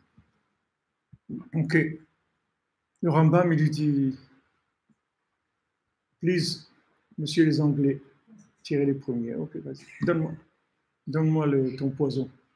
Alors, il lui donne son poison. Le Rambam, il fait toutes sortes de choses. Il ouvre le ventre d'une vache, il rentre dedans, il fait des trucs incroyables et tout. Il s'en sort et il arrive à l'antidote du poison. Ok. Maintenant, à lui de jouer maintenant. Donc, le Rambam, il lui donne une boîte, une grosse boîte comme ça, à ce curé-là. Alors, il ouvre la boîte, il y a une autre boîte. Il ouvre la boîte, il y a une autre boîte, comme ça. Des boîtes, plein de boîtes. Et après, il arrive à une toute petite boîte dans laquelle il y a une goutte, c'est tout. Il prend la goutte, dès qu'il met la goutte dans sa bouche, il meurt tout de suite. Le roi, il dit, waouh, quelle force, c'est quoi ce poison? Le Rambam, il dit, c'est de l'eau.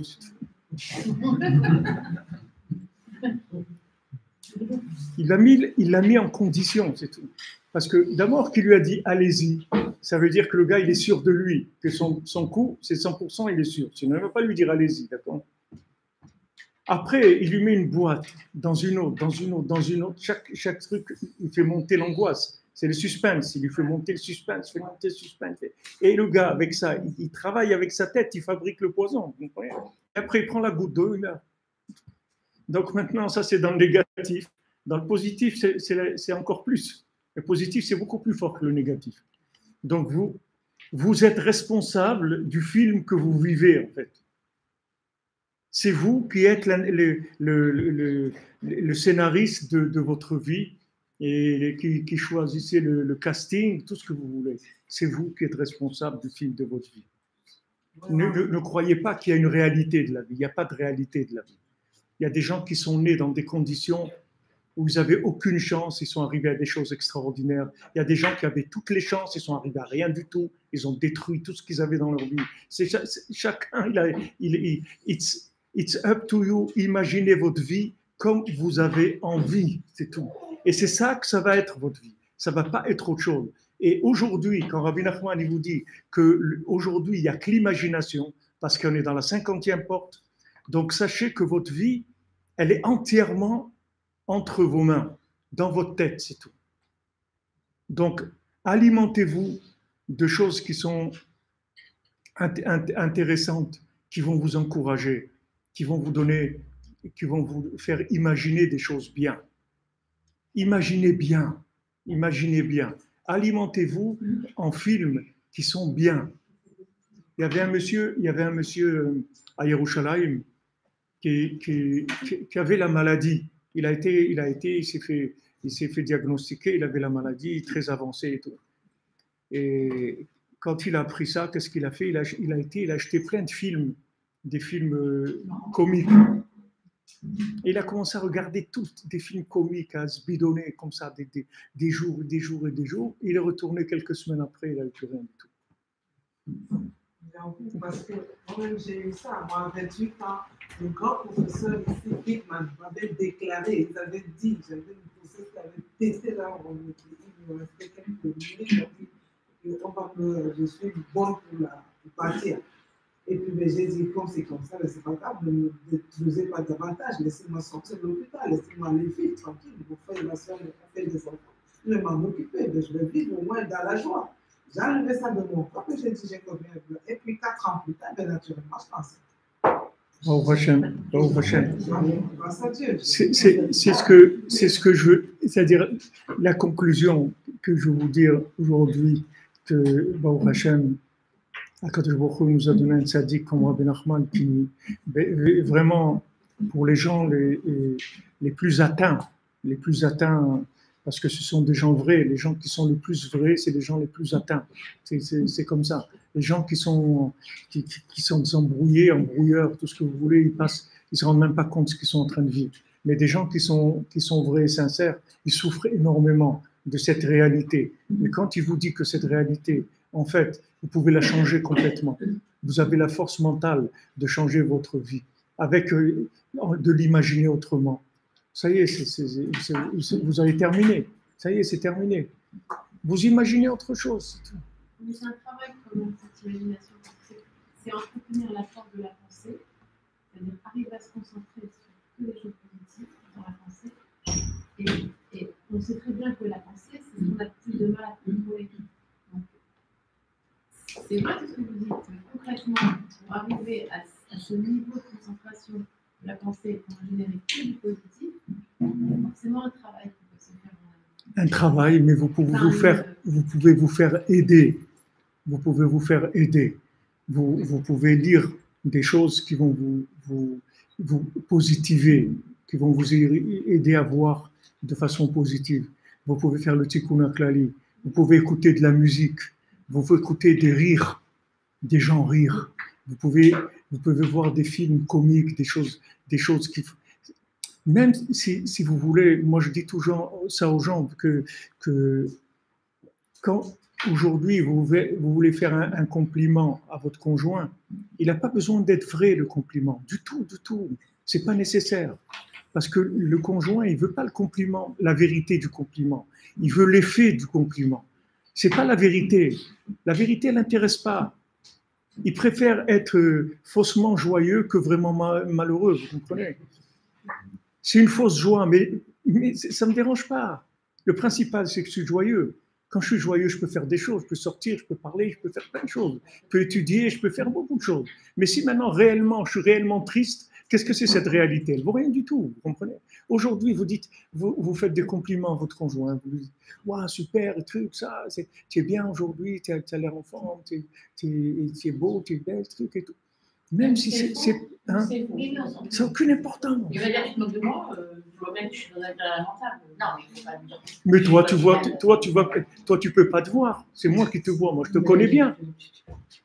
Mais écoutez ce que je vous ai dit. Comme la personne, elle a tellement faim qu'elle va manger elle va manger de la paille parce qu'elle a faim. Vous comprenez? Elle a faim de vie. Donc, elle ne va pas faire de l'analytique sur votre compliment. Elle le mange tout de suite, le compliment. Vous comprenez? Si la personne était forte, joyeuse, réussite et tout, vous lui faites un compliment, elle va analyser le compliment s'il est vrai. Mais aujourd'hui, on est tellement frustré, on est tellement malade qu'on n'a pas besoin, ça ne nous intéresse pas qu'il soit vrai ou pas. En fait, ça ne change rien pour nous. Nous, on a besoin de la musique, de l'effet du compliment. On n'a pas besoin de la vérité du compliment. Parce que la vérité aujourd'hui, elle n'existe pas. La vérité aujourd'hui, c'est l'horreur. C'est ça la vérité. La vérité d'aujourd'hui, c'est le terrorisme, la haine, l'horreur. C'est ça la vérité d'aujourd'hui. C'est que de l'horreur. Dans tous les foyers, chez tout le monde, c'est l'horreur. Ça, c'est la vérité. La vérité, c'est que no way, tu vas pas, c'est impossible d'y arriver. Ça, c'est la réalité. Rabbi Nachman, il dit, la réalité, c'est le youch. La réalité, c'est que le désespoir, il n'y a que ça. Mais il te dit, attention, ça n'existe pas. Tu vois, cette réalité, elle n'existe pas. Elle n'existe pas. Et pourquoi c'est comme ça? Il est midi et demi. Suite au prochain épisode.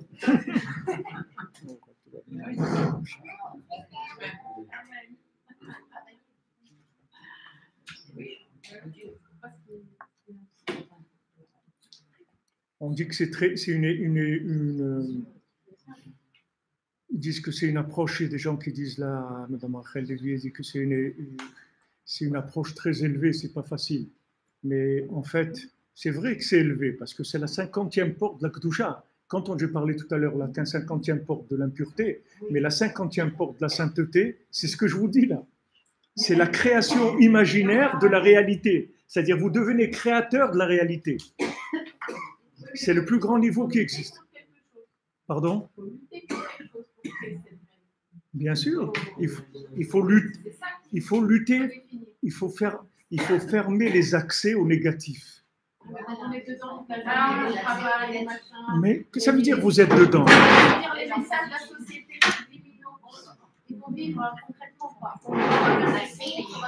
Je vous dis, il n'y a pas de concret. Concret, ça passe par votre tête, le concret. Il n'y a pas de concret. Le concret, c'est vous qui imaginez le concret. Donc maintenant, quand quelqu'un vous dit « Ouais, c'est pas bien » et tout ça, vous dites « Il s'est trompé, c'est tout, il n'a rien vu, il n'a rien compris. » Il n'a rien compris. Et c'est ces gens-là qui réussissent dans la vie. Vous savez, les gens qui sont imperméables à toutes les attaques qu'on peut, à chaque fois qu'on a essayé de les démonter, et retourner ça complètement. Complètement. Il dit « Ouais, tu sais pourquoi il dit ça? Parce qu'il est jaloux, c'est tout. S'il n'était pas jaloux, il n'aurait jamais dit ça. » Même que ce n'est pas vrai, même que ce que l'autre il lui dit, c'est une réalité dans ce monde-là. Mais comme cette réalité, c'est une réalité de destruction, et que c'est impossible qu'Hachem il ait créé une réalité de destruction, en fait, c'est une réalité qui est mensongère. Donc la vraie réalité, c'est que je suis bien, et que j'ai toutes les chances de réussir, et que je vais arriver aux choses les plus extraordinaires, à la vie la plus belle qu'il y a dans le monde, à condition que je l'invente avec ma tête. Je vais la créer. En fait, comme Hachem il dit,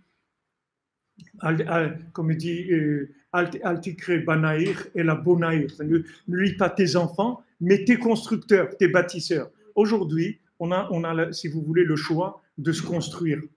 De se construire. Il y a des gens qui vivent sur Internet toute la journée. Ils ne veulent pas sortir d'Internet. Ils vivent dans des communautés virtuelles dans l'Internet. Ils en ont marre de ce monde. Et voilà, il y a la monnaie Bitcoin, je ne sais pas quoi, la monnaie virtuelle, des vies virtuelles. Il y a des communautés dans tout le monde où ils vivent dedans là-bas. Ils ne veulent pas aller dehors. S'ils vont dehors, ils ne vont pas pouvoir vivre. Donc ils vivent dans... Alors nous, c'est la même chose, mais la seule différence, c'est que la communauté virtuelle, elle n'est pas réelle. Et nous, c'est le virtuel qui est une réalité plus grande que la réalité. Mais seulement, c'est une réalité qui ne peut pas descendre dans du vécu. Parce que la 50e porte, elle ne peut pas descendre dans un récipient. Les récipients, c'est que 49 portes. Et 49, ça vient de 7 fois 7.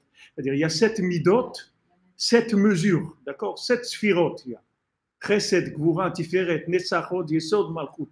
Ces 7 sphirotes-là, ce sont les récipients dans lesquels Hachem, il a créé ce monde. Et chaque chose qu'il y a dans ce monde, elle est par rapport à ces récipients-là. Maintenant, la 50e porte, elle ne peut pas s'habiller dans une réalité. Elle doit être créée de façon imaginaire. Elle ne peut pas. Mais ça ne veut pas dire que c'est de l'imagination, comme on dit, qui est fausse. C'est une imagination vraie. C'est vrai. Mais c'est tellement vrai que ça ne peut pas être réel par nos sens.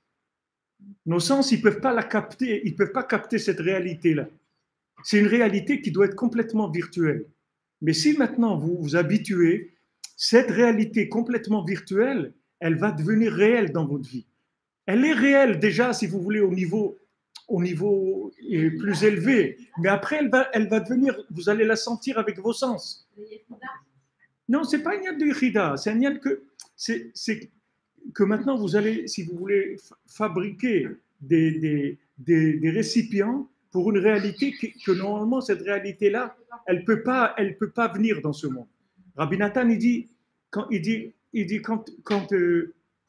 il parle avec quelqu'un, il dit, quand je te dis qu'il y a Hachem, je le vois, mamash. Ne crois pas que je te dis quelque chose que c'est que de la émouna. C'est une émouna que j'ai tellement de la émouna que la chose est devenue réelle. Comme je vous dis, le placebo, c'est un morceau de sucre, d'accord? C'est devenu un médicament. Comment j'ai fait? Je l'ai créé. Je l'ai rendu médicament, c'est tout. J'ai la force de créer avec mon imagination. Donc maintenant, je suis... Et c'est comme ça, si vous voulez, la plupart des gens qui sont malades ou qui quittent ce monde et tout, c'est parce qu'à un moment, ils arrêtent, c'est tout. C'est eux qui arrêtent. Mais si la personne elle continue à se battre et à vouloir vivre à tout prix et à être connecté dans la joie et dans l'imagination de la vie, de la réussite, etc., il n'y a aucun problème. J'ai raconté hier, et finir avec ça, il y avait à la Vachalom Rav Gelbach, c'était un Breslever. Sa femme, chez Tuchi, elle est toujours vivante, Madame Sarah Gelbach, c'est une descendante de Rabbeinu, une descendante de Rabbi Nachman, elle a près de 100 ans aujourd'hui. Oui, elle est à Yerushalayim. Alors, si vous la voyez, cette femme, vous allez rigoler. Hein. Sarah Gelbach. À Jérusalem, vous demandez à ma femme, elle vous dira, de temps en temps, elle va la voir.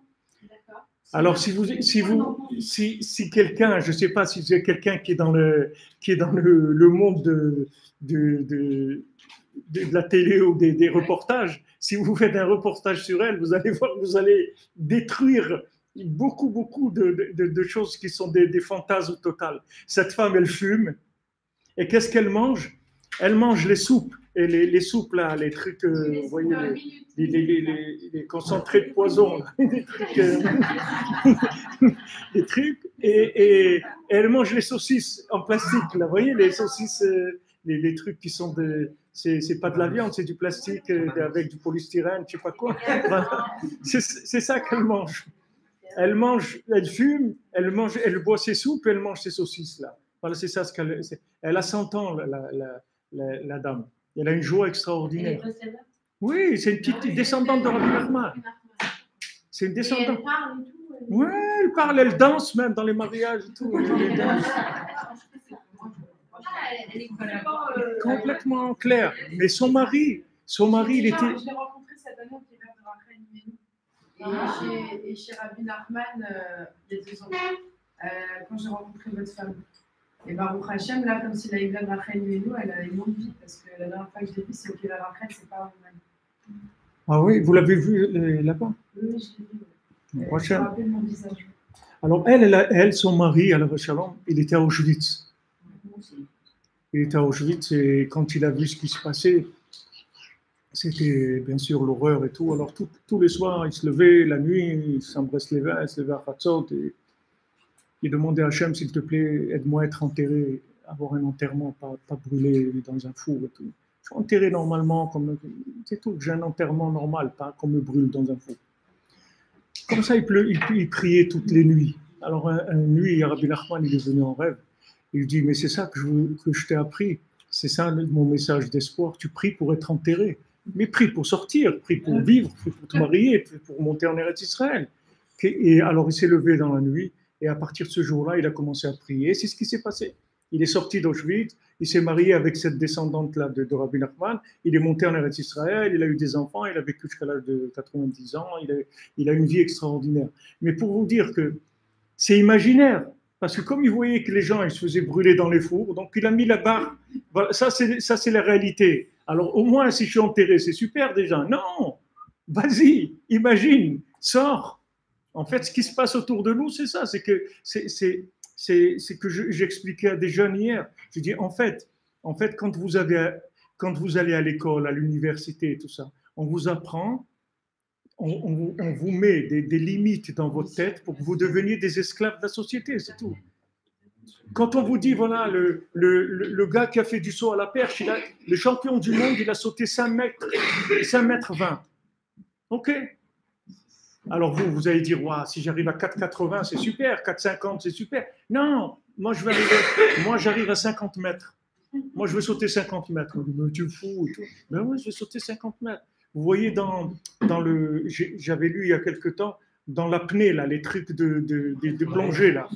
Ben, aujourd'hui, les concours, les gens qui descendent dans les profondeurs, c'est 10 fois plus que les plus grands champions qu'il y avait quelques années. Et pourtant, les gens aujourd'hui, physiquement, ils sont moins forts que les gens d'avant. Ben, vous voyez que non. Il y a des gens, ils descendent à 250 mètres ou un truc comme ça, alors qu'avant, le champion du monde, c'était 100 mètres, ou le gars qui tenait le plus, c'était 5 minutes, là, il tient 13 minutes. Vous voyez qu'il n'y a pas de limite. C'est qu'en fait, à l'école, ce que vous apprenez, c'est qu'on vous atrophie le cerveau et le cœur, c'est tout. Pour devenir esclave, c'est normal. Il faut bien qu'il y ait quelqu'un qui travaille au PTT, qui dit bonjour monsieur, les trucs et tout,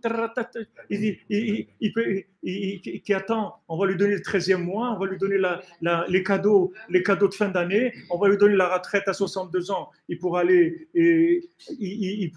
crever tranquillement, vous comprenez, sans trop de dégâts, bien que maintenant il voulait faire passer une loi qu'à partir de l'âge de 70 ans, il n'y a plus de sécurité sociale, celui qui continue à vivre, il faut qu'il paye ses traitements, ça c'est les remerciements. Alors maintenant, pour arriver à mettre quelqu'un qui va travailler contrôleur à la RATP ou conducteur de train ou au guichet de la banque, il faut bien que vous l'atrophiez mentalement. Parce que si vous le laissez libre, le gars, il va devenir un créateur, un génie, comme tout le monde. Il va aller chercher, il va découvrir des choses, etc. Donc, il faut lui enfermer le cerveau, sinon, vous ne pourrez pas l'exploiter. Vous allez pas, comment vous allez vous enrichir? Il faut que cette personne-là, elle ait peur de tout et que vous lui disiez, écoute, moi je t'aime et tout, viens, je vais te donner un poste de travail avec une sécurité, tu pourras acheter une voiture, tu pourras avoir tout ça. Mais lui, il ne sait pas qu'il peut avoir une usine de voitures. Mais ça, jamais tu vas lui dire. Parce que si tu lui dis ça, c'est un concurrent potentiel. Donc, en fait, le système de l'école, c'est pour atrophier mentalement les gens, c'est tout. C'est pour les canaliser, les mettre dans une mentalité d'esclave. Et les gens qui ont créé ce système, les gens qui ont créé ce système, oui. Est-ce qu'ils ont suffisamment d'intelligence pour penser comme vous pensez? C'est-à-dire C'est quoi c'est dans leur tête? Non, c'est des exploitants, c'est tout. C'est des gens, ils ont envie d'avoir une super vie, ils le font sur le compte des autres, c'est tout. En même temps, vous parlez d'imagination. J'ai regardé un peu la signification du mot en français et ça aide vraiment à comprendre parce que sur imagination, dans le dictionnaire français, c'est écrit faculté de l'esprit d'évoquer sous forme d'image mentale des objets ou des faits connus par une perception, une expérience antérieure, un événement qui demeure très vif.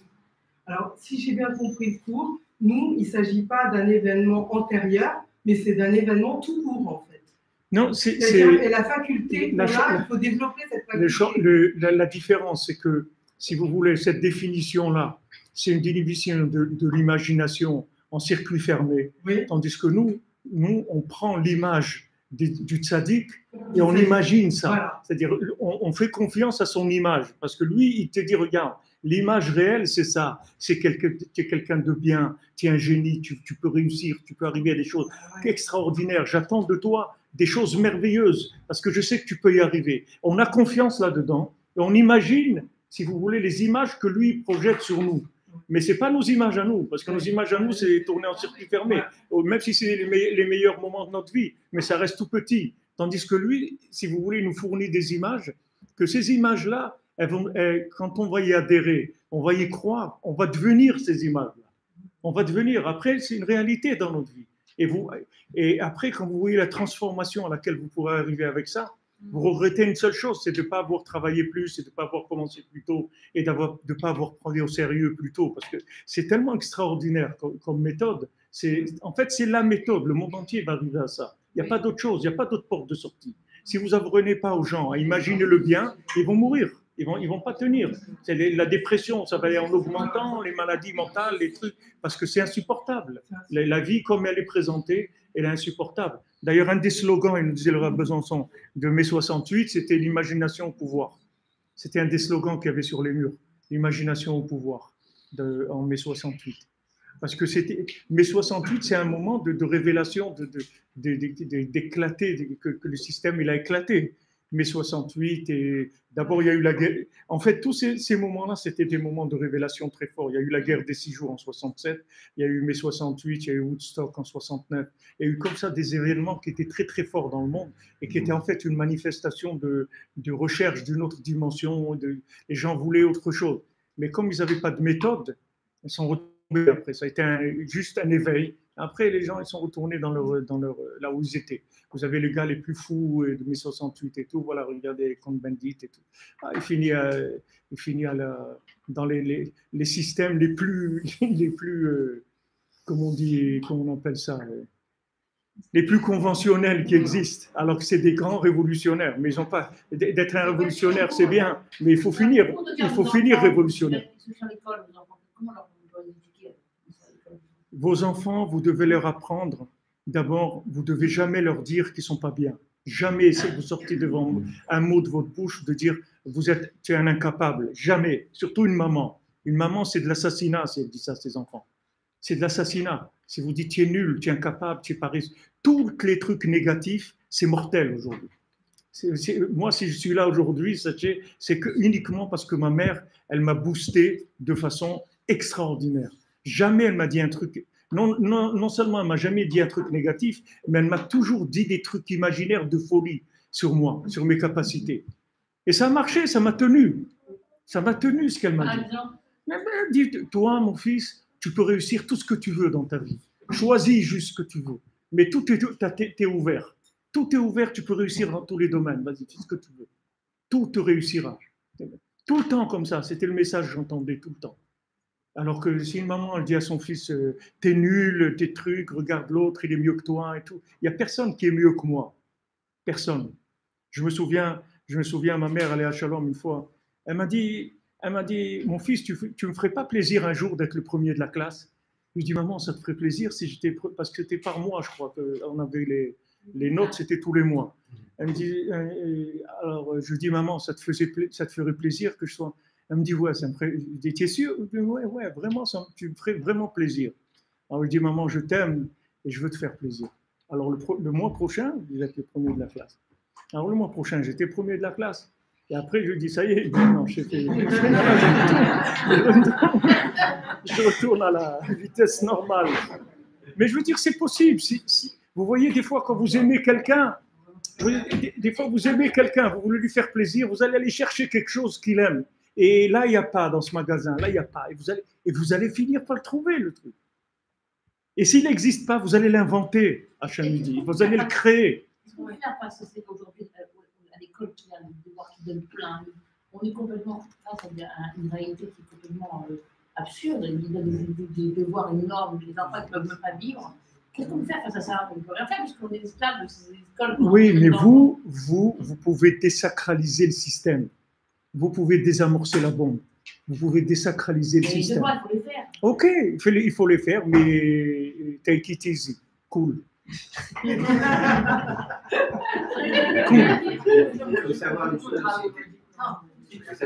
c'est que l'école n'est pas obligatoire en France. C'est l'instruction qui est obligatoire. Et les gens ont fait le choix, même s'ils sont une toute petite minorité, c'est le choix de ne pas scolariser leurs enfants. Et il ne faut pas vous reproduire l'école à la maison, attention. Avec une confiance en l'enfant, avec des choses comme ça, qui font que l'enfant est grandi d'une façon qui n'a rien à voir avec un enfant scolarisé. Si vous savez que l'école, en fait, c'est une machine qui va limiter votre enfant, qui va le mettre dans des limites pour qu'il soit un bon fonctionnaire de l'État, c'est-à-dire devenir l'esclave de ceux qui vont aller se payer des vacances et des trucs et tout, c'est lui qui va financer ça par son travail. Alors il faut que vous vous méfiez du système. Vous comprenez? Il faut que d'abord, quand vous avez une discussion entre le système et votre enfant, c'est toujours votre enfant qui a raison. Jamais le professeur. Jamais ne donnez raison au professeur. Donnez toujours, même s'il va sortir gâté, ça fait rien. Il vaut mieux gâter de bien que dépressif et suicidaire. Vous comprenez? Il détruit les enfants. Oui, c'est pour ça, mais c'est normal, c'est leur travail. Si vous avez un professeur qui va commencer à construire les enfants, ils vont le renvoyer. Si vous avez un professeur qui rend les enfants des révolutionnaires, ils vont le renvoyer. Ils vont dire qu'est-ce que c'est. On voit pas, moi je veux dire la directrice d'école, il y a un professeur, il n'est pas du tout. Ok, non, mais je vous dis, si vous avez un professeur qui dit aux enfants, vous êtes libres, n'écoutez pas ce qu'on vous dit, n'écoutez pas ce qu'on vous dit, qu'on vous dit que vous devez faire votre avenir, faites ce que vous voulez de votre vie. Si vous êtes libre, vous pouvez arriver à tout. Si vous avez un professeur qui enseigne ça, ils vont le mettre en prison. Ils sont là pour cadrer les gens, ils ne sont pas là pour ouvrir. Donc, ce système-là, il influe sur nous et on est tous des résultats de ça. Et s'il n'y avait pas Rabbi Nachman qui nous donnait cette folie-là, cette folie d'imaginer que tout est possible et tout peut changer, tout est possible. Et je suis capable de créer mes rêves, mais c'est une merveille, Je peux vivre une vie de rêve, c'est mon choix. Je choisis de vivre ça et je le vis, Bezrat Hashem. Quand je vous nous donne le srout, Bezrat Hashem, qu'on soit toujours attachés avec Rabbi Nachman, qui nous encourage, qui nous booste tout le temps. Et tout le temps, on a besoin tout le temps, tous les jours. Les autres. Il y a beaucoup de gens qui sont pas. Comment on fait pour les ramener? Pour les ramener, déjà, vous ramenez vous-même. Ça, c'est l'université. Ça, c'est le premier objectif. Après, vous faites la diffusion. De la diffusion, vous achetez des livres, vous distribuez. Vous prenez des cours, vous coupez des petits morceaux qui vous ont parlé, vous faites un petit morceau de 2 minutes, 3 minutes, vous l'envoyez à des gens, vous diffusez.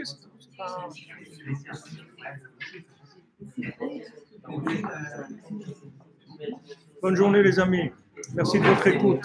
J'espère que ça a été, je n'ai pas suivi le son, tout ça. Et faut HLM pour Jeanne Lambin, Bat Gabriel.